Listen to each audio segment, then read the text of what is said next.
మరి సంతోషకరమైన దేవుని దినము, పరిశుద్ధ దినము, ఆయన ఏర్పాటు చేసిన విశ్రాంతి దినము. విశ్రాంతి దినములో మనము దేవుని ఇప్పుడు వరకు వర్షిప్ చేసాం, ఆరాధన చేశాం, దేవుని మహిమపరిచాం, దేవుని గణపరిచాం, దేవుని స్తుతించాం. దేవుని స్తుతించుట దేవునికి ఎంతో ఇష్టం, ఎంతో సంతోషం. దేవునికి మనం ఎప్పుడైతే ఆరాధన చేస్తామో పరలోకములో ఆయన సింహాసనము కదిలించబడుతుంది. దేవుని స్తోత్రం.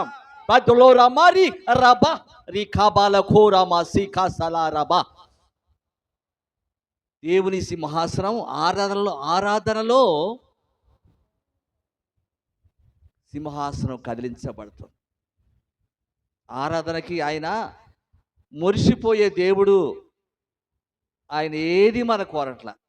ఈ పరిశుద్ధ దినములో నన్ను ఆరాధించువారు ఆత్మతో సత్యముతో ఆరాధించమని ప్రభు అయిన యేసుక్రీస్తు కోరుచున్నాడు. ఈ అంశం సువార్త. ఈ సువార్త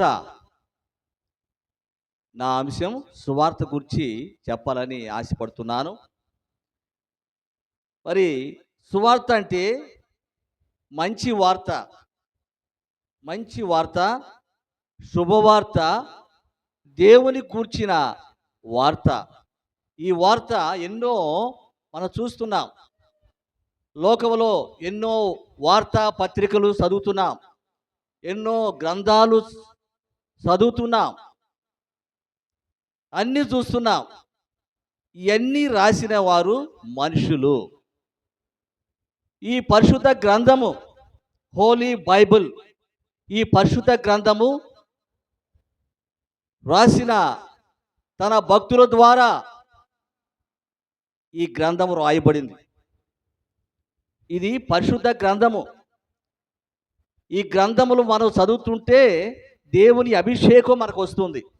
అది మీరు గమనించారో లేదో, నేను చదువుతుంటే దేవుని అభిషేకము నాకు వస్తుంది. ఎందుకంటే దేవుడు రాసిన ఈ గ్రంథం, మనుషులు రాసిన గ్రంథాలు వేరుగా ఉంటాయి.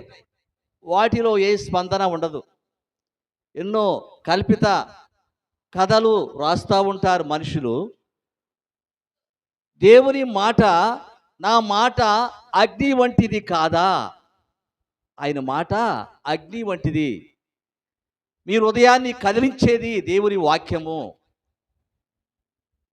వాక్యము మన శరీరాన్ని కదిలించినప్పుడు మనలో దేవుని శక్తి కలుగుతుంది. దేవుని మహిమ మన మీదకి ప్రజ్వరిస్తూ చేస్తుంది. దేవుని మహిమ. అందుకే ఇందా మనం మహిమ, దేవునికే మహిమ చెందాలి. మనుషులకి ఎవరికి మహిమ చెందకూడదు. ఆయన మహిమ గల దేవుడు, శక్తి గల దేవుడు, పరిశుద్ధ దేవుడు, హోలీ గాడ్. ఆయన పరిశుద్ధమైన దేవుడు. లోకంలో ఎవరు పరిశుద్ధులు కాదు. నేనే పరిశుద్ధుడను, నేనే నీతిమంతుడను అని చెప్పేవారు ఎవరైనా ఉన్నారా లోకములో? ఎవరు లేరు. నేను దేవుడను, నేను సర్వశక్తి గల దేవుడను, నేను సర్వశక్తి గల దేవుడను.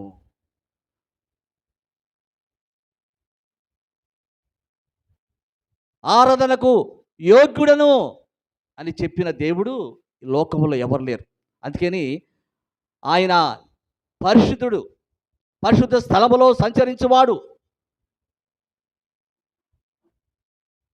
ఎక్కడైతే ఇద్దరు ముగ్గురు కూడి నా నామం ధ్యానం చేస్తారో వారి మధ్య ఉంటారని వాగ్దానం చేసిన దేవుడు మన దేవుడు, ప్రభు అయిన యేసుక్రీస్తు. ఆ లోకములో అందరికీ న్యాయము చేసే దేవుడు, అందరినీ ప్రేమించే దేవుడు. అలాంటి దేవుణ్ణి మనం ఆరాధిస్తున్నాం, మనం గర్వపరుస్తున్నాం, ఆయన్ని స్తుతిస్తున్నాం.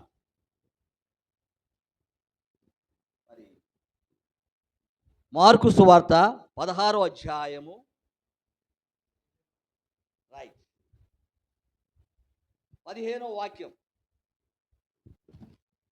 మరియు మీరు సర్వలోకమునకు వెళ్ళి సర్వ సృష్టికి సువార్తను ప్రకటించుడి. ఇది ఎవరికి చెప్పారు? దేవుడు తన శిష్యులకు చెప్పాడు.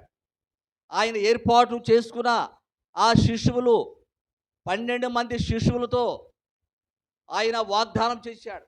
ఆయన వాగ్దానము నెరవేర్చిన ఆ శిష్యులు, మీరు సర్వలోకానికి వెళ్ళి సర్వ సృష్టికి స్వార్థను ప్రకటించుడి. Great commission. ఇది దేవుని ఆజ్ఞ.